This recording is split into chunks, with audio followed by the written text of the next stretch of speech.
La batalla de las Islas Coronel, Chile 1914.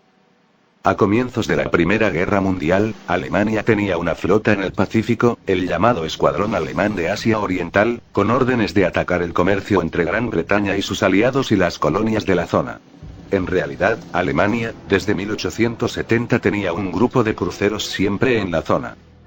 Este grupo de naves en 1914 estaban bajo el mando del almirante conde Maximilian von Spee, famoso como Graf Spee, y constaban de dos cruceros acorazados gemelos, el Scharnhorst y el Gneisenau, de solo 7 años de servicio y con 13.000 toneladas, 8 cañones de 210 milímetros y 10 de 150 milímetros. Además de los cruceros ligeros Dresden, Leipzig y Nuremberg con 3.800 toneladas y 10 cañones de 105 milímetros. Todos estos barcos eran veloces y aptos para la cacería de mercantes.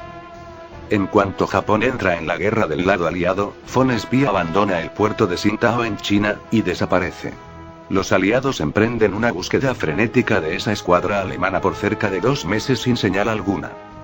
A cazarlo, es enviado el escuadrón de Asia Este, al mando del almirante Cradock.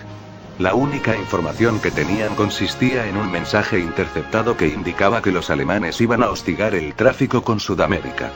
Ahí llega Cradock con sus cruceros. La fuerza británica eran 2 grandes cruceros acorazados, el HMS Goodhue de 14.000 toneladas con 2 cañones de 234 milímetros y 16 cañones de 152 milímetros, el HMS Monmouth de 10.000 toneladas con 16 cañones de 152 milímetros, y el novísimo crucero ligero HMS Glasgow de 4.000 toneladas con 2 cañones de 152 milímetros y 6 de 105 milímetros. Con ellos, estaba el transatlántico HMS Otranto, con poco valor, a pesar de ser un crucero armado con algunos cañones de 105 milímetros. La flota inglesa estaba compuesta por buques de buen poder artillero, antiguos, pero con una tripulación sin experiencia. En cambio los alemanes eran buques nuevos, veloces y con una tripulación y comando excepcionales. La suerte estaba echada de antemano. Spee estaba por el Pacífico Sur cuando se entera por sus espías en Valparaíso que el HMS Glasgow zarpaba escoltando 5 transportes, por lo que se dirige a interceptarlo rumbo a las costas de Chile.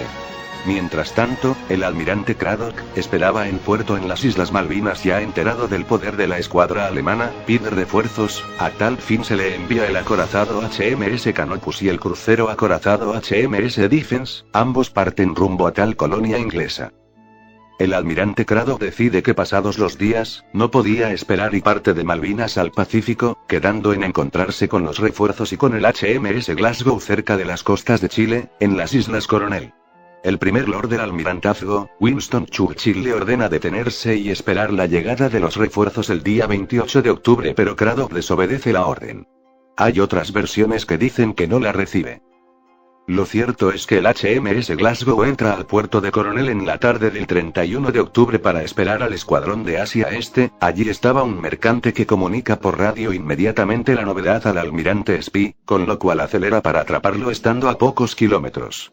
Mientras tanto, al sur, Cradock aceleraba sus buques al ser informado de la presencia del SMS Leipzig, contando con una víctima fácil. Las dos escuadras se acercaban una a la otra sin saberlo. El 1 de noviembre de 1914, el HMS Glasgow deja el puerto para encontrarse a 70 kilómetros con la escuadra de Cradock. Al encontrarse cerca de las 14 horas, forman línea de batalla, para atacar al crucero ligero Leipzig. Este último, actuando como explorador de la flotilla alemana, detecta humo a las 16:17 horas, con lo cual, Spee pone rumbo hacia los ingleses a 20 nudos. 3 minutos más tarde, los ingleses divisan a los alemanes a marcha forzada, dando la máxima, 21,5 nudos que los cruceros permitían, por lo que Cradock invierte el rumbo y comienza a huir siendo consciente de que había caído en una trampa. La persecución dura 1 hora y media, pero Cradock se hallaba en un dilema. Sus 3 cruceros podían escapar al ser un par de nudos más veloces y tener la posibilidad de llegar a 23 nudos, pero el HMS Otranto, un transatlántico armado, no daba más de 16 nudos. O abandonaba ese barco a su suerte o daba la vuelta y enfrentaba a Spee permitiendo escapar al enorme y lento barco confiando en el poder de sus cañones. El almirante Spee no solo había acortado distancia a 15 kilómetros, sino que estaba arriando a la flota inglesa hacia el oeste, confiando en la hora y en que el sol poniente iba a marcar las siluetas de esos buques. Sin saberlo, el acorazado HMS Canopus estaba a 500 kilómetros al sur, con lo que aún había esperanzas para los ingleses. Aparte, en una época sin radar, al caer la noche, los alemanes iban a perder contacto. A las 17:10, Craddock decide que no había otra posibilidad que el combate, junta sus unidades y gira al sureste para intentar conseguir una posición ventajosa y enfrentar a los alemanes con el sol aún alto, para encandilar a los artilleros alemanes. Spee realiza idéntico movimiento, manteniendo ventaja y distancia, esperando la puesta del sol. Así, Spee contrarresta cada movimiento inglés conservando su posición al noreste y a 14 kilómetros. A las 18:18 Craddock realiza un nuevo viraje hacia los alemanes que se alejan a 18 kilómetros. Finalmente, a las 18:50 horas el sol cae sobre el mar y Spee se dirige de frente a los buques de la Royal Navy que estaban ya con sus siluetas claramente recortadas contra el crepúsculo y a 12 kilómetros abre fuego con sus cañones de 210 milímetros. A todo esto, el HMS Otranto ya había escapado al oeste. Estos cañones de 210 milímetros tenían igual alcance que los de 234 milímetros ingleses, pero estos últimos eran solo 2, mientras que los alemanes tenían 8 de 210 milímetros. El cañón delantero del HMS Godot fue destruido en las primeras instancias del combate y los cañones de 152 milímetros estaban en casamatas laterales, con mar brava, se inundaban y eran muy poco precisas. Un cóctel nefasto para los británicos. Al ver que los cañones de 152 milímetros necesitaban una menor distancia para ser precisos, Craddock intenta acercarse, pero al entrar a 6 kilómetros de distancia cerca de las 19:30 horas, los 8 cañones alemanes de 210 milímetros comenzaron a hacer una carnicería con los cruceros ingleses. Ambos cruceros estaban en llamas y la oscuridad ya caía. Eran blancos ideales mientras los alemanes habían desaparecido en las sombras de la noche. El HMS Monmouth ya no disparaba, el HMS Godot aún tenía esporádicos artilleros en sus puestos, pero sin precisión alguna. De repente, a las 19:50, se parte en dos y se hunde. No hubo ni siquiera un sobreviviente de su tripulación de 900 hombres. Como detalle, el 90% eran reservistas. Con él se hunde el almirante Craddock. Al desaparecer la llama del buque insignia, el Charnorst comienza a disparar al inmóvil HMS Monmouth mientras el Gneisenau y los cruceros ligeros combatían contra un esquivo HMS Glasgow.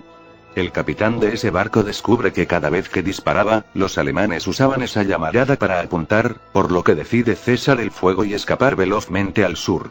El último crucero acorazado estaba aún a flote pero de a poco hundiéndose. Por ello, para causar menos víctimas, ante la falta de respuesta, los alemanes cesan el fuego. El Leipzig, en medio de la noche encuentra al HMS Monmouth nuevamente, convencido de que el buque ya se había hundido, lo alumbra a cortísima distancia con sus reflectores y lo insta mediante señales a la rendición. Apunta con los reflectores directamente a la bandera inglesa, clara señal. Ya que el gallardo buque aún se dirigía a las costas chilenas a poca velocidad para evitar el hundimiento. Los marinos ingleses se niegan a bajar la enseña, por lo tanto el Leipzig dispara a quemarropa finalizando con el crucero inglés. Con él se hunden los 678 tripulantes. Esta batalla marca una diferencia tremenda en el resultado, 2 cruceros ingleses hundidos, con 1578 muertos contra ninguna baja alemana. Sin embargo, tendría su costo, pues los alemanes habían usado la mitad de sus municiones en este enfrentamiento y no tenían bases cercanas para reaprovisionarse de tales elementos. El 3 de noviembre, la escuadra de Spee entra a Valparaíso a carbonear y son recibidos como héroes por la colonia alemana de la región. Al recibir Spee un enorme ramo de flores dice: "Se van a ver muy bien en mi tumba". Un mes después esta profecía se haría realidad en la batalla de Malvinas.